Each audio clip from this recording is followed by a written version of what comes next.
پھر اسی بندے کو جس سے خریدا کک بیک کی خاطر اس کو 2 تقریباً ماہ میں کچھ 6 کروڑ کی تقریباً پیمنٹ بھی کر دی. ٹھیک ہے, تو یہ عالم تھا وہاں پہ. پھر آگے ہیں وہاں پہ انہوں نے جو ایڈ ہوک کے ڈاکٹرز تھے ان کو چھٹیاں دینے کے لیے ان سے پیسے لیے. کل مجھے ایک بندے کا فون آیا کہ ہم نے بھی اتنے پیسے جو ہیں وہی دیے.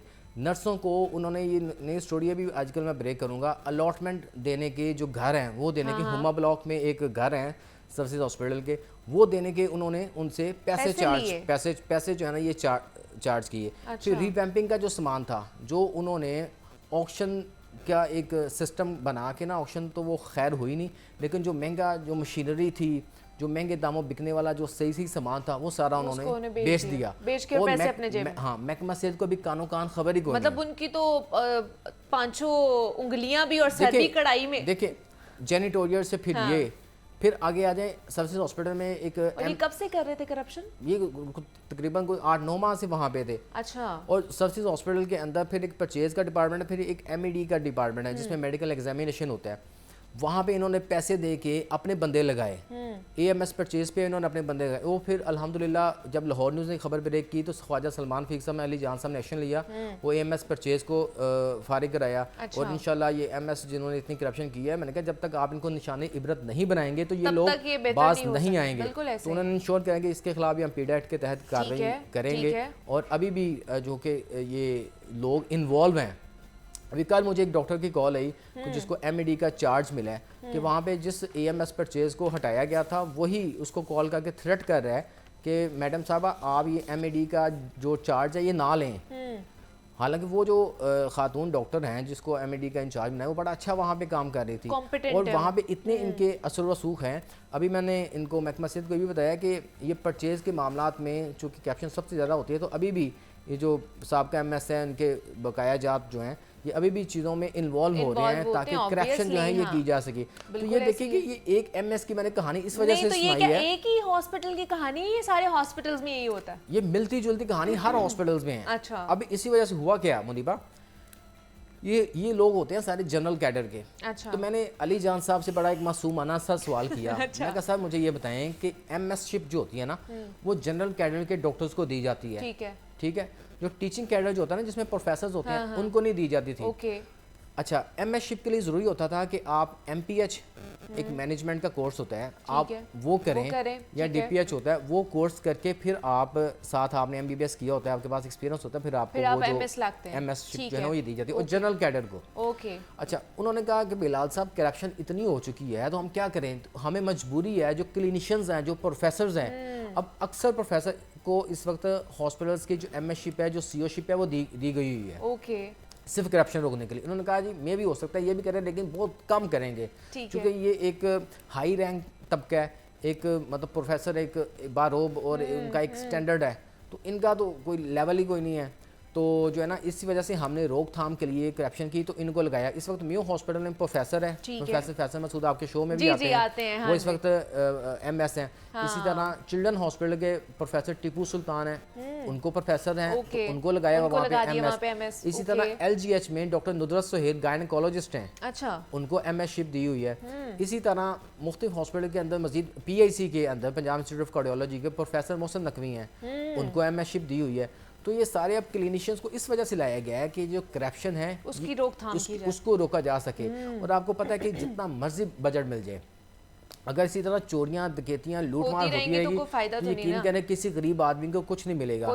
اور خواجہ سلمان رفیق صاحب نے ایک بڑی اچھی بات کی, انہوں نے مجھے کہا ہے کہ یہ میرا آخری ٹرنیور ہے, اس کے بعد ہو سکتا ہے کہ میں الیکشن نہ لڑوں.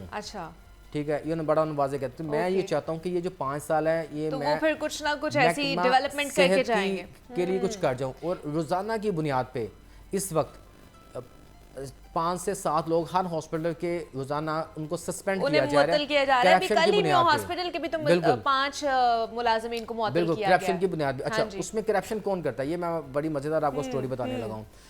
ایک تو یہ MS شپ ہوتے ہیں, ان کی نیچے جو سٹور کیپرز جو ہوتے ہیں اور جو ڈسپینسر جو ہوتے ہیں, ان کو جب سامان آتا ہے کوئی کمپنی سامان دیتی ہے تو وہی سامان انہوں نے ریسیو کرنا ہوتا ہے کہ ہم نے یہ لکھنا ہوتا ہے کہ اتنا سامان آیا ہے, یہ ہم نے چیز لی ہے, یہ 10,000 پیس لیا ہے, تو یہ ہم نے لے کے ریسیونگ ان کو دے دیتے ہیں. ٹھیک ہے. اب کئی سٹور کیپر کیا کرتے تھے, یہ 10,000 کا آرڈر گورنمنٹ نے دیا تھا وہ 5,000 لیں گے 5,000 تو لیکن وہ سیونگ 10,000 کے ڈال کے بقایا پیسے لے لیتے تھے. اس طرح کی بھی کہانیاں سامنے ہیں. بعض اوقات کئی چیزوں کے ثبوت ملتے ہیں, کئی چیزوں کے ثبوت نہیں ملتے. تو اسی طرح یہ اسٹوروں کے اندر جو چوریاں ڈکیتیاں لوٹ مار تھی یہ جاری تھی. اب کم ہوگی یہ چیزیں. دیکھیں اب گورنمنٹ نے اب تک تقریباً 40 سے 50 جو اسٹور کیپرز تھے, جو ڈسپینسر تھے, تو ان کو معطل کیا گیا ہے. لیکن کریں کیا, جو آتا ہے ایک سے بڑھ کے ایک آتا ہے. ہمیں اس وقت میرا خیال ہے ضرورت ہے کہ ہمیں موت کو یاد کرنا چاہیے. جو اگر کسی کا اپنی اخلاقیات کو نہیں بھولنا چاہیے, ہمیں یہ یاد رکھنا چاہیے کہ ہم مسلمان ہیں.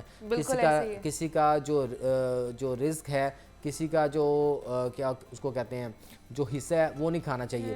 یہاں پہ یہ لوگ دو ہاتھوں سے بھی لوٹیں پھر بھی خیر ہے. یہ تو 6 ہاتھوں سے اور سارے, اور جتنی مرضی مرتبہ اگر 1 منٹ پہلے لوٹا تو وہ کہیں گے دوسرے منٹ بھی ہم ہی لوٹیں. یہ ہو رہا ہے یہاں. میں ابھی پھر آپ کو بتاؤں, Punjab chief drug controller Punjab نے مجھے بتا رہے تھے کہ پنجاب انسٹیٹیوٹ آف کارڈیالوجی میں ایک فارماسسٹ تھے جن کا نام یوسف تھا, اس کو بھی ہماری خبر پہ, لاہور نیوز کی خبر پہ سسپینڈ کیا گیا. وہ کیا کرتے تھے, ایک ہارٹ کا انجیکشن تھا جو کہ تقریباً 20 سے 25 ہزار روپے کا تھا, ٹھیک ہے, اور وہ روزانہ کو 5 سے 6 انجیکشن چھوٹے چھوٹے پاکٹ میں ڈال کے لے جا کے بیچتے تھے آگے. اچھا, وہ جب انہوں نے چیف ڈرگ کنٹرولر نے چھاپا مارا, اس پہ اس بندے پہ FIR بھی ہوئی ہے. تو انہوں نے فیصل آباد سے اس بندے کو پکڑا, فیصل آباد سے. تو وہ روزانہ کچھ 6 ٹیکوں کی آپ بات کریں تو 1.25 لاکھ روپیہ بنتا ہے. یہ ایک روزانہ 1.25 لاکھ روپیہ روز وہ لے کے جاتا ہے. اگر 30 دن وہ ہاسپٹل آتا ہے تو تقریباً کوئی 40 لاکھ روپیہ بنتا ہے. ٹھیک ہے, اگر انہوں نے کوئی 10 سال بھی نوکریاں کی ہوئی تو کھرب پتی بن گئے. تو کھرب پتی بنے ہوئے ہیں یہ لوگ. تو یہ یہاں پہ جو اسٹوروں میں جو کام کرنے والے لوگ ہیں, ان کی اپنی کئی کمپنیاں ہیں. یہ 2-3 اسکیل کے بندے ہیں, 30-40 ہزار روپیہ ان کی تنخواہ ہیں, ان کے لائف سٹائل, ان کے پاس گاڑیاں, ان کے پاس بنگلے.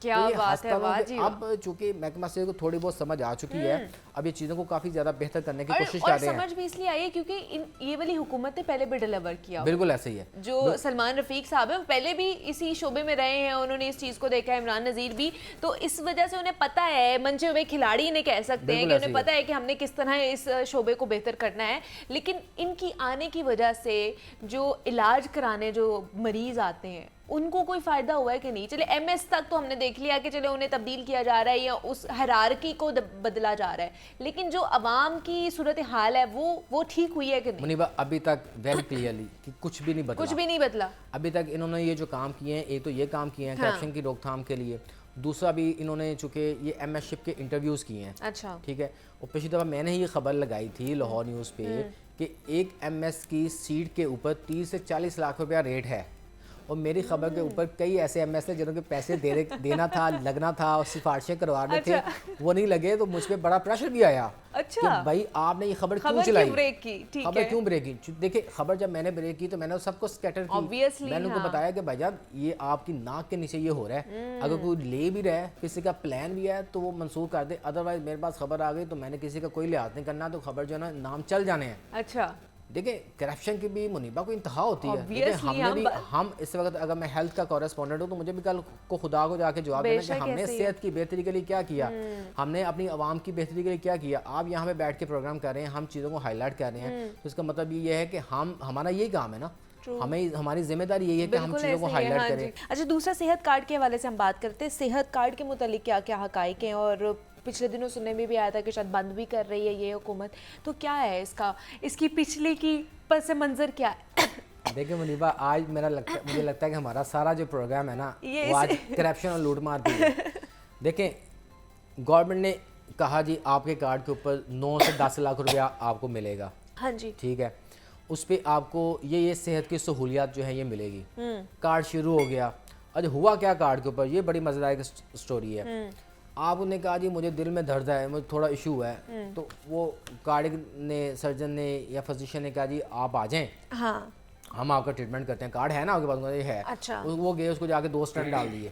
اچھا, کچھ یہ رپورٹ ہے, میں یہ مطلب منظر عام پر آئی تھی. بالکل, یہ انہوں نے جہاں پہ اسٹنٹ کی ضرورت نہیں وہاں پہ اسٹنٹ ڈالے, جہاں پہ ایک کی ضرورت تھی وہاں پہ 3 ڈالے, اور ان کے کارڈ سے جو پیسے تھے وہ کھینچ لیے سارے, اور اسی طرح جو گائنی میں تھا جس کی سی سیکشن کی ضرورت نہیں تھی نارمل ہوتا اس کو بھی سی سیکشن کیا، ٹھیک ہے، اور کئیوں کے بلا وجہ آپریشن کیے گئے جو جنرل سرجریز کے ہوتے ہیں. تو جب یہ چلتا رہا تو پھر جب اس پہ انویسٹیگیشن کی گئی، آڈٹ جب کیا گیا نا تو اس پہ پتہ چلا کہ بلا ضرورت کسی چیزوں کی ضرورت ہی نہیں تھی. تو یہ سٹنٹ ڈالے گئے، سی سیکشنز کیے گئے، سرجریز کی گئی، اور زیادہ تر یہ پرائیویٹ ہاسپٹلز میں ہوئے، سب نے پرائیویٹ. اور یقین کریں کئی ڈاکٹرز نے اپنی یہ جو ہوتی ہے نا اینجیو پلاسٹی کی جو مشینیں ہیں یہ رکھ لی. اچھا، جو آتے جا رہا ہے جو اس کو میرے پاس بھجوا دو، آؤ جی آؤ، وہ 2 سٹنٹ ڈالا 5 منٹ لگے ہیں تو اسے 6 لاکھ روپیہ لے کے کارڈ سے تو فارغ کر دیا. ابھی دیکھیں اتنی انی ڈالی گئی. یہ انی کس نے ڈالی؟ اس میں بھی ڈاکٹر ملوث تھے، اس میں بھی ٹیکنیشین ملوث تھے. تو یہ کیا تو پھر گورنمنٹ نے اب آگے کیا کیا، اس میں تھوڑی سی ریفارمس لے کے آئے ہیں، اصلاحات لے کے آئے ہیں. اصلاحات کیا لے کے آئے ہیں؟ انہوں نے کہا کہ اب جو بھی غریب ہو یا امیر ہو، دیکھو ڈاکہ پھر غریبوں پہ ڈالے گا، کرپشن کسی نے کی اس کو بھگتنا کس کا پڑا؟ غریبوں کو پڑا. اب پھر یہ کیا گیا کہ اب جو بھی پیشنٹ ہاسپٹل میں جائے گا وہ اس کا 30 to 40% پیشنٹ دے گا، اوکے، 60% دے گا گورنمنٹ. ٹھیک ہے. تو اس طرح اب سے جو انصاف کارڈ ہے یہ چل رہا ہے. تو اسی طرح اب انہوں نے تھوڑی سی اپنی جو ویجیلنسی ہے اس کو زیادہ بہتر کر دیا. اب اس پہ چیک اینڈ بیلنس بھی رکھ دیا ہے. تو اب جو بھی پیشنٹ اب اس کو جا رہا ہے تو اب اس کو جب 40% دینا پڑتا ہے تو پھر جو جس کے پاس تو پیسہ نہیں ہے، جو غریب ہے جو کہ پہلے اپنا مفت کراتا تھا وہ اب تھوڑا سا ہیزیٹیٹ کر رہا ہے، وہ پھر گورنمنٹ سیکٹر کی طرف آ رہا ہے. تو جو افورڈ کر سکتا ہے آپ جیسا تو وہ کہتا ہے چلیں جی ٹھیک ہے ہم جو ہے نا، شکر اللہ کا ایسی ابھی کوئی بیماری نہیں ہوئی کہ ہمیں وہاں جا کے جو صحت کارڈ کیا استعمال کرنا پڑے، نہ ہی ہم نے ابھی لیا. بالکل ایسے ہی ہے. تو صحت کارڈ بند نہیں ہوا، چل رہا ہے، تھوڑی سی اس میں جو ہے نا وہ تبدیلی کی گئی ہے، اصلاحات لے کے آئے ہیں کہ تاکہ جو ہے تاکہ لوگوں کو بھی شعور ہو کہ انہوں نے کرپشن نہیں ہونے دینی ہے. کرپشن جو ہے وہ نہیں ہونے دینی. تو اس طرح جو صحت انصاف کارڈ ہے یہ بڑا اچھا سسٹم ہے. ہم چاہتے ہیں کہ یہ مزید آگے نکلے، اس کو پروموٹ ہونا چاہیے. بڑا اچھا انیشیٹو تھا اور اس سے بڑا لوگوں کو فائدہ خاص طور پر پہنچا ہے. غریب آدمی کو بڑا سہارا ملا تھا، لیکن اب جو عام شخص ہے اس کو بھی پتہ ہونا چاہیے کہ اس نے کس طرح کرپشن روکنی ہے یا اپنے تھرو کرپشن نہیں ہونے دینی ہے. تو اس کا علم ہونا چاہیے جس کی وجہ سے اس میں تھوڑی سی اصلاحات لے کر آئی گئی ہے. محمد بلال ہمارے ساتھ موجود ہے. بلال بہت شکریہ آپ کے وقت کا کہ آپ یہاں پر آئے اور ہمارا جو صحت کا شعبہ ہے اس پہ ہم بات کر رہے تھے. یہاں پہ چھوٹی سی بریک لیتے ہیں اور ملتے ہیں اس بریک کے بعد.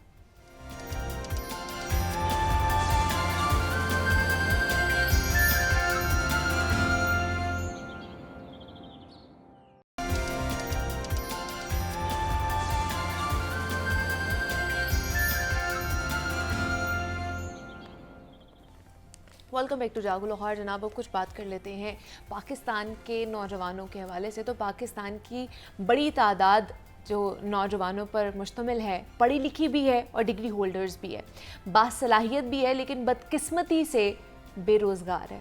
حکومت اس پاور ہاؤس کو کہاں سے نوکریاں دے؟ نہیں دے سکتی ہے کیونکہ اتنی سخت نہیں ہے. ملک مالی مشکلات کا شکار ہے اور کوئی صورت نہیں ہے کہ ہم فوری اس سے نکل سکیں.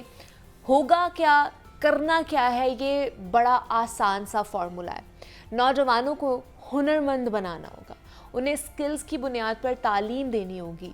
ذرا سی حکومت کی توجہ اور والدین کا بہتر فیصلہ نہ صرف بچے کو کامیاب بنا سکتا ہے بلکہ اس ملک کی تقدیر بھی بدل سکتا ہے. تو آج ہم دو ذہین لوگوں سے جانیں گے کہ بچوں کو کون کون سے کورسز کروانے چاہیے، آن لائن کہاں سے ارننگ ہو سکتی ہے اور کن شعبوں میں حکومت کو مزید توجہ دینے کی ضرورت ہے. ٹیکنیکل ایجوکیشن کس طرح پرووائڈ کی جا سکتی ہے، سکلز ڈیولپمنٹ کے حوالے سے کتنی ہمیں مزید انیشیٹیوز یا اقدامات لینے کی ضرورت ہے اور کتنی اشد ضرورت ہے اس میں ہمیں ایکسل کرنے کی. تو اس پر ہم بات کریں گے. ہمارے ساتھ کاشف افتخار صاحب موجود ہیں جو کہ ہیں پریزیڈنٹ ہنرمند ٹیکنیکل کالجز ایسوسی ایشن کے. کاشف صاحب آپ کو خوش آمدید کہتے ہیں جاگو لاہور میں. کیسے ہیں آپ؟ جی شکر الحمدللہ. اور ان کے ساتھ ہمیں رانا انصر صاحب نے بھی جوائن کیا، ایجوکیشنسٹ ہیں اور چیئرمین ہیں all Pakistan private colleges and academies association کے. انصر صاحب آپ کو بھی ویلکم کہتے ہیں جاگو لاہور میں. کیسے ہیں آپ؟ جی جی اللہ کا شکر ہے، بہت شکریہ آپ نے انوائٹ کیا. سب سے پہلے تو کاشف صاحب آپ ہی سے پھر سٹارٹ کرتے ہیں کہ ہم نے دیکھ لیا ہے کہ روایتی ہماری جتنی بھی ایجوکیشن تھی اب اس کا کوئی فائدہ نہیں ہے کیونکہ ہمارے بچے، ہماری نوجوان نسل ہے، ان کے پاس ڈگری بھی ہے، ان کے پاس ایجوکیشن بھی ہے، لیکن ان کے پاس نوکریاں نہیں ہیں. وہ ان امپلائمنٹ کا شکار ہے. اس کی کیا وجہ لگتی ہے آپ کو؟ دیکھیں جی شکریہ آپ نے انوائٹ کیا ہمیں. میں اس میں یہ ضرور آپ کو بتاؤں گا. دیکھیں جب سے پاکستان آزاد ہوا ہے تو یہ ایشو ہمارے پاس تو تب سے ہی ہے نا, کوئی نیا تو ہے ہی نہیں ہے. جی اب اس نے ایکچولی تھوڑی شکل بدل لی ہے. صرف ان امپلائمنٹ کا جو ہے وہ مسئلہ اب نہیں ہے, اب ڈاؤن سائزنگ کا بھی مسئلہ ہے. مطلب آپ اپنی جابس کو سیکیور کیسے کریں. تو ان امپلائمنٹ تو اپنی جگہ ایگزسٹ کرتا ہی ہے, لیکن جو ڈاؤن سائزنگ ہے وہ سمجھ لیں کہ اس کی ایک بہن ہے, اس کی ایک شیپ ہے جس نے کہ مزید اس چیز کو ٹریگر کر دیا. اچھا. تو یہ بھی ایشو اس سے بھی زیادہ مطلب پرابلم ہے. اب اس وقت جو پوری دنیا ہے وہ سمجھ بیٹھی ہے کہ جو سکلز ہیں وہ ایک شارٹیسٹ وے ہے اور بڑا پازیٹیو وے ہے ارننگ کے لیے. کی ٹو سکسیس. یس. دوسری چیز یہ تھی کہ کرونا نے بیسکلی ایک یہ میسیج دیا تھا. کرونا کے جو میسیج تھے اس میں سے ایک یہ میسیج بھی تھا کہ آپ کے پاس ایک وے ہے and that is on line. Exactly. آپ آن لائن کی دنیا کو سمجھیں. اب دیکھیں نا, باہر اگر ہم بات کریں تو باہر کی دنیا میں تو پچھلے کتنے سالوں سے 25 30 40 کہہ لیں آپ, وہ لوگ ہر چیز آن لائن پہ کرتے ہیں اور انہوں نے اس کو ایکسیپٹ کر لیا تھا. ایکچوئل ہمارے نوجوانوں نے اور ہم سب نے اس کو ایکسیپٹ کرونا کے بعد اور کرونا میں ہی کیا ہے کہ ایک یہ بھی ایک وے ہے جس کے اندر ہم لوگ اپنی ارننگ کر سکتے ہیں. کیونکہ پہلے ہمیں پتہ نہیں تھا نا کہ یہ بھی ایک دنیا ہے جس سے کمیونیکیٹ کیا جا سکتا ہے, جس کے تھرو کمیونیکیٹ کیا جا سکتا ہے, یہ گھر بیٹھ کے بھی کام کیا جا سکتا ہے, آن لائن ارننگ کی جا سکتی ہے. ہمیں کسی نے گائیڈ نہیں کیا تھا. وہ جب کرونا آیا ہے, جب کہتے ہیں نا کہ سر پہ مصیبت پڑتی ہے تو پھر انسان حل نکالتا ہے. ایگزیکٹلی ہوا یہی ہے. آپ نے بالکل ٹھیک کہا منیبا کہ جب سر پہ پڑتی ہے تو ہم لوگ پھر ہی تھوڑا ہوش کرتے ہیں. تو یہ وہی ہوا کہ کرونا آتا ہے, ایک میسیج لے کے آتا ہے. اب اس میسیج کو آگے یہ بات آتی ہے کہ ہم اس کو کتنا ایکسیپٹ کرتے ہیں. جی. تو ایکسیپٹ آج بھی کر لیں اور کل بھی کر لیں. پہلی تو ایکسیپٹنس ہے نا, ایکسیپٹنس ہوگی تو پھر اس کا جلدی کر لیں گے تو آپ کو ہی فائدہ ہے. ہاں. پھر اس کا ایکسیپٹنس کے بعد امپلیمنٹیشن ہوتی ہے. اب ایکچوئل ٹائم ہے امپلیمنٹیشن کا. اچھا. اور اس میں بہت ساری سکلز ہیں, جیسے کہ اس وقت آپ کو پتہ ہے پوری دنیا آن لائن پہ بیٹھی ہے. آپ کے پاس کوئی بھی ہنر ہے, آپ کے پاس کوئی بھی سکلز ہیں, آپ اس کو آن لائن بیٹھ کے سمپل اس کے لیے ورڈز یہ ہیں کہ آپ اس کو بیچ سکتے ہیں. اپنے سکلز کو آپ سیل آؤٹ کر سکتے ہیں اور آپ ڈالرز میں ارن کرتے ہیں. دس از ٹرو. اچھا, یہ کوئی مایوب بات نہیں ہے کہ آپ اپنی سکلز کو بیچ رہے ہیں. یہ بڑا سننے میں بڑا مایوب لگتا ہے, لیکن اگر آپ کہیں پر جاب بھی کر رہے ہیں نا تو آپ اپنی سروسز کو بیچ ہی رہے ہیں, سیل ہی کر رہے ہیں. جی دیکھیں, ایکچولی میں نے اس کو اس لیے ایزی وے میں بتایا کہ یہ ایسا ہی ہے کہ آپ اپنی سروسز کو سیل کر رہے ہیں, یا آپ یہ کہہ لیں آپ اپنی سروسز دے رہے ہیں اور اس کا معاوضہ لے رہے ہیں. لیکن اس کے اندر کوئی سیکنڈ تھاٹ نہیں ہے کہ اس میں ناکامی کا میں نے کوئی سلسلہ نہیں دیکھا. اس صورت میں کہ اگر آپ تسلسل سے اور توجہ کے ساتھ اس چیز کو سیکھ لیں, اس کے بعد اب دیکھیں نا, اب اگر سپوز ایک ویب ڈیولپر ہے, اس کے اندر بہت ساری شاخیں ہیں. ہاں جی. پھر اور بہت ساری سکلز ہیں. آپ کے پاس آپ ڈیزائنر ہیں, پوری دنیا میں ڈیزائنر کی بہت ویلیو ہے. آپ ڈیزائن بناتے ہیں, آپ اس کو آن لائن سیل کرتے ہیں, آپ کے پاس بہت سارے پلیٹ فارمز ہیں اور آپ کو ڈالرز میں پیسے ملتے ہیں. اور آپ یہ اکثر دیکھیں کہ جو اچھے نوجوان ہیں, اسٹوڈنٹس ہیں, جو اچھے رزلٹ پروڈیوس کرتے ہیں, وہ جابز نہیں کرتے ہیں, وہ پریفرنس اب دے ہی نہیں رہے. ایکچولی یہ بھی میں آپ کو حقیقت کی بات بتا رہا ہوں. وہ پریفرنس ہی نہیں دیتے جاب کو, کہتے ہیں کتنے پیسے مل جائیں گے.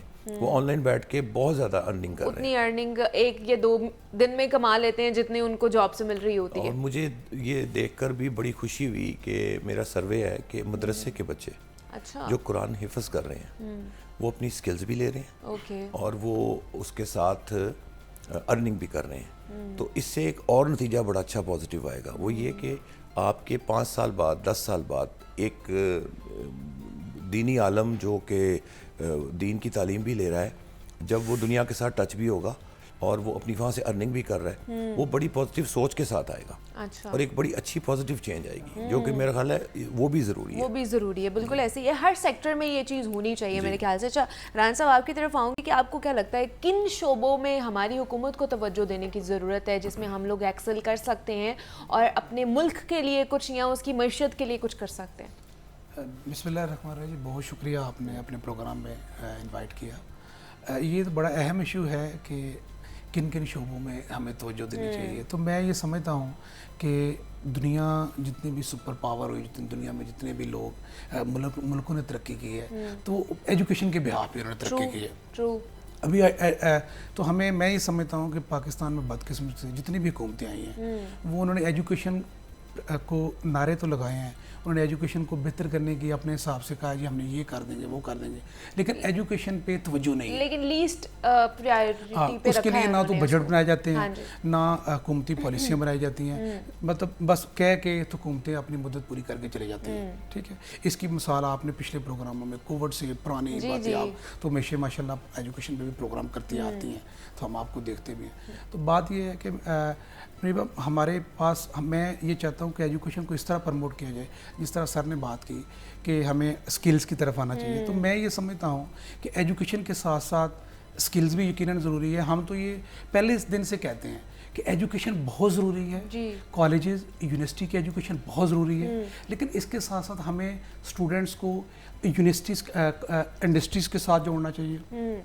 کالجز کو یہ اپنے ذہن میں رکھنا چاہیے کہ ہمارے جو اسٹوڈنٹ ہیں وہ ہم سے ایف ایس سی کر رہے ہیں, لیکن ساتھ ساتھ ہم ان کو انڈسٹریز کے ساتھ سکلز بھی دیں. اسی طرح جو یونیورسٹیز کے اسٹوڈنٹ ہیں وہ جب یونیورسٹی میں ایجوکیشن حاصل کر رہے ہیں تو تمام یونیورسٹیز کو چاہیے کہ وہ تمام انڈسٹری سیکٹر کے ساتھ اپنے اسٹوڈنٹس کو جوڑیں, تاکہ وہ جب وہ ڈگری حاصل کرے تو ڈگری کے بعد وہ جو انڈسٹری میں انہوں نے جانا ہے یا اسکلز میں جانا ہے یا وہ اسٹارٹ میں ہی وہ 4 سال. ہم بھی تو یہی چاہتے ہیں نا, جو آپ چاہ رہے ہیں, تو اس کو امپلیمنٹ کون کرائے گا, کس کی ذمہ داری ہے کہ جو امپلیمنٹ کرائے کہ 4 سال بچہ پڑھ کے آتا ہے یونیورسٹی میں یا اپنی 16 سال کی اپنی ایجوکیشن پوری کرتا ہے, لیکن اس کے بعد بھی وہ در بدر کی ٹھوکریں کھا رہا ہوتا ہے کہ اس کو نوکری نہیں ملتی ہے. وہ پھر بھی یہ سوچ رہا ہوتا ہے کہ مجھے 20 25 30 50 ہزار کی نوکری مل جائے, میں اپنا روزگار جو ہے وہ چلا لوں. تو کون یہ امپلیمنٹ کرا سکتا ہے کہ جب وہ کالج میں ہے, یونیورسٹی میں ہے, تو اس کو ان انڈسٹریلس کے ساتھ بھی لنک کرایا جائے. اچھا, اس کے لیے بڑا ضروری ہے کہ الحمدللہ ہمارے پچھلے 2019 سے ہماری ایسوسیشن ہے, اس میں ایسوسیشنز بھی اپنا رول ادا کریں, اس میں گورنمنٹ جو کالجز ہیں گورنمنٹ جو ہے وہ بھی اپنا رول ادا کرے, اس میں پرائیویٹ کالجز کو بھی رول ادا کرنا پڑے گا, اس میں پرائیویٹ یونیورسٹیز کو بھی رول ادا کرنا پڑے گا. جس طرح کہ ہم نے پچھلے دنوں میں بھی سروس آتے تو ہمارے پنجاب پولیس کے ساتھ ہم نے مطلب ایک ڈسکشن کی کہ ہمارے جو اسٹوڈنٹ ہیں فیمیلز ہیں میلز ہیں ان کو پولیس کی ٹریننگز کروائی جائیں. اچھا, یہ بڑا مطلب امپورٹنٹ تھا کیونکہ ہماری جو فیمیل ہیں ان کے اندر جو ہے انکریجمنٹ ہو کچھ 3 منتھ 4 منتھ. تو یہ ہمارا جو اے ایس پی شہر بانو ہے انہوں نے کہا کہ میں آئی جی صاحب کے پاس آپ کی یہ تجویز پیش کرتی ہوں, یہ ٹریننگز آپ کی رکھی جائیں گے. اسی طرح ہم بھی اسی طرح ڈفرینٹ کالجز کی یہ تو ویسے انڈیویجول ہر کالج اپنے طور پہ کرنا چاہیے, لیکن ہم ایسوسیشن کے لیول پہ اس پہ کام کر رہے ہیں کہ تمام کالجز جو ہیں انڈسٹری سے لنک ہوں, تمام جس طرح میڈیا ہاؤسز ہیں, اس طرح ہمارے جو اسٹوڈنٹ میس کمیونیکیشن کے ہیں وہ جب وہ انٹرنشپ کرتے ہیں تو وہ اسٹارٹ کریں. جو ہی وہ میس کے اسٹوڈنٹ ہیں تو وہ شروع سے ہی کسی انڈسٹری میں ٹرین ہوں ساتھ ساتھ, تو یہ ان کے لیے زیادہ بہتر ہوگا. تو اس کے لیے ایسوسیشن گورنمنٹ تمام اداروں کو مل کے کام کرنا پڑے گا, ایک پیج پر آ کے کام کرنا ہوگا, الگ الگ کام ہو ہی نہیں سکتا. ظاہر ہے یہ تو ایک سیکٹر کا کام نہیں ہے, میرا کام نہیں ہے. ہم ایسوسیشن پہ اگر میسیج دیتے ہیں تو دوسرے کالجز اگر امپلیمنٹ نہیں کرتے, یونیورسٹیز امپلیمنٹ نہیں کرتے, تو یہ ہمیں سب کو مل کر گورنمنٹ کو بھی چاہیے کہ گورنمنٹ یونیورسٹیز جو ہیں ہماری گورنمنٹ یونیورسٹی کی تعداد بھی بہت زیادہ اسٹوڈنٹ پڑھتے ہیں, تو گورنمنٹ کو بھی یہ چاہیے کہ اپنے اسٹوڈنٹ کو جو 4 سال کی ڈگری ہے 2 ایئرس کی ڈگری ہے اس کے ساتھ ساتھ اتنا اسکلفل کر دے کہ اس کو بعد میں جاب مل جائے. یہ نہ ہو کہ وہ 5 سال ڈگری حاصل کرے اور بعد میں 5 سال ٹریننگ لے, جاب بھی نہ ملے کہ وہ انٹرپرینورشپ کر سکے, وہ اپنا بزنس کر سکے. اور جب تک ہم ان اسکلس کو, اس ٹیکنیکل ایجوکیشن کو نہیں امپلیمنٹ کرائیں گے, اپنے اس روایتی شعبے سے یا روایتی سسٹم سے, ایجوکیشن سسٹم سے نہیں نکلیں گے, رٹا سسٹم سے نہیں نکلیں گے, تب تک ہم ترقی کی راہ پر گامزن نہیں ہو سکتے, تب تک ہم ترقی کر ہی نہیں سکتے ہیں. اچھا, دوسرا انصر صاحب, جیسے میں نے بات کی ہے کہ ابھی بھی ہم بچے ہمارے اگر یونیورسٹی میں جانا چاہتے ہیں یا ایون دو کہ میٹرک کے بعد کالج میں جانا چاہتے ہیں تو ہم کہتے ہیں جی آپ ڈاکٹر بن جائیں, آپ انجینئر بن جائیں, یا آپ اس طرح کے ایم بی اے کر لو, آگے جا کے یہ کر لو. ہم اس کو کسی ٹیکنیکل چیز کی طرف نہیں لے کے جاتے ہیں. ہم لوگ اس طرح کی ڈگری نہیں کرانا چاہتے ہیں کہ آئی ٹی کی طرف چل جائیں, بیکاز آج کل آئی ٹی کا جو سیکٹر ہے وہ بہت بوسٹ کر رہا ہے. اس سائڈ پر ٹیکنیکل ایجوکیشن کی طرف ہم لوگ بچوں کو بھیجتے ہیں. اس کی کیا وجہ لگتی ہے آپ کو؟ اچھا, اس کی یہ ہے کہ ہمارے معاشرے میں نا پرابلم یہ آ رہی ہے کہ میڈیکل کو اور انجینئر کو یہ شروع سے ہی یہ کرایا ہے کہ یہ MBBS ڈاکٹر ہے تو شاید اس کا معاشرے میں بڑا وقار ہے. یہ ایک پیرنٹس کے مائنڈ میں نا ایک چیز بیٹھ جاتی ہے کہ میری بیٹی ڈاکٹرز بنے یا انجینئر بنے, لیکن وقت چینج ہو گیا, حالات چینج ہو گئے ہیں, اب پیرنٹس کی بھی چیزیں چینج ہو گئی. IT میں بے شمار لوگ ICS کر رہے ہیں, اچھا ٹھیک ہے, بے شمار لوگ.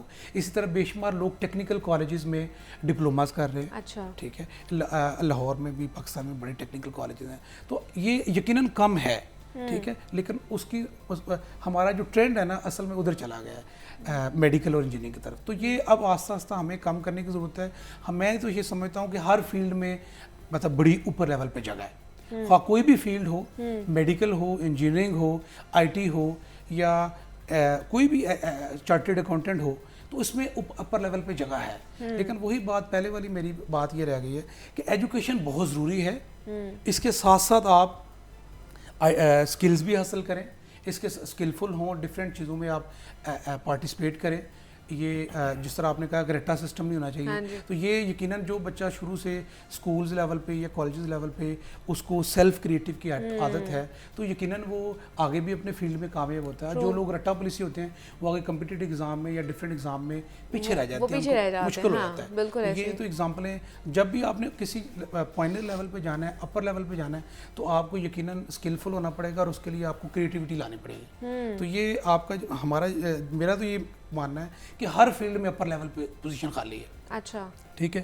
تو ہمیں اسٹوڈنٹس کو یہ سیمینارز میں, کالجز کے اندر, یہ بلکہ ہم تو کروا رہے ہوتے ہیں کہ بچوں کو کیریئر کاؤنسلنگ کے سیشنز کروا رہے ہوتے ہیں کہ ان کو میٹرک کے بعد کون کون سے فیلڈ ہیں جو اس میں جا سکتے ہیں, جس میں جا سکتے ہیں. یہ بڑا ضروری ہے کہ ہر کالجز اکیڈمی جائے, کہے نہ کہ یہ پیرنٹس جو ہیں وہ بچے کے اوپر برڈن ہے کہ بیٹا آپ کو بایو نہیں آتی تو آپ نے ڈاکٹر ہی بننا ہے, ٹھیک ہے. اب اسٹوڈنٹ کو ایک چیز کی اسکل ہے ہی نہیں, اس کو میتھ اچھا نہیں لگ رہا, اس کا میتھ کا انٹرسٹ نہیں ہے, تو وہ اس کو کہتے ہیں جی تم نے انجینئرنگ میں جانا ہے, تو وہ بچے کے بھی سال ضائع, آپ کی محنت بھی ضائع, آپ کے پیسے بھی ضائع. بالکل صحیح. تو اس میں میں یہ سمجھتا ہوں کہ اسٹوڈنٹس کو تھوڑا سا ہمیں سمجھنا بھی چاہیے, پیرنٹس کو سمجھنا چاہیے, اور اگر پیرنٹس اتنے زیادہ پڑھے لکھے نہیں ہیں تو اساتذہ کے ساتھ پیرنٹس کو کاؤنسلنگ شامل ہونا چاہیے.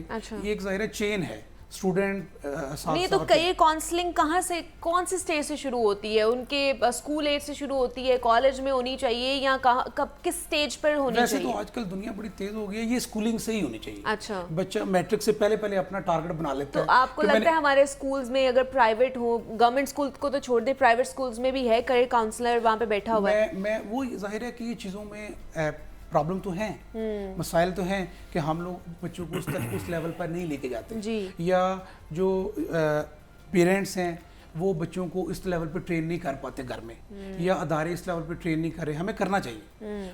میٹرک تک بچے کو اتنا باشعور ہو جانا چاہیے کہ اس کو پتا ہو کہ میں نے کہاں کہاں جانا ہے, میرے کون سے فیلڈ ہیں. یہ نہ ہو کہ اس کو ذہن میں ہو ہی نہ, ٹارگٹ ہی نہ ہو کہ وہ اپنے باپ سے پوچھ رہا ہو کہ بابا میں نے کیا کرنا ہے, ماما میں نے کیا کرنا ہے. وہ کہ بیٹا آپ کمپیوٹر رکھ لو, اچھا چلے میں وہ رکھ لیتا ہوں, ٹھیک ہے. اس کی انٹرسٹ دیکھنی چاہیے, اور ہمیں انٹرسٹ کے ساتھ ساتھ میں نے پہلے بھی کہا کہ جو وہ فیلڈ اڈاپٹ کرے اس کو اڈاپٹ کریں, اور اس کے ساتھ ساتھ کریٹیوٹی کی طرف جائیں اور سکلز کی طرف بھی جائیں.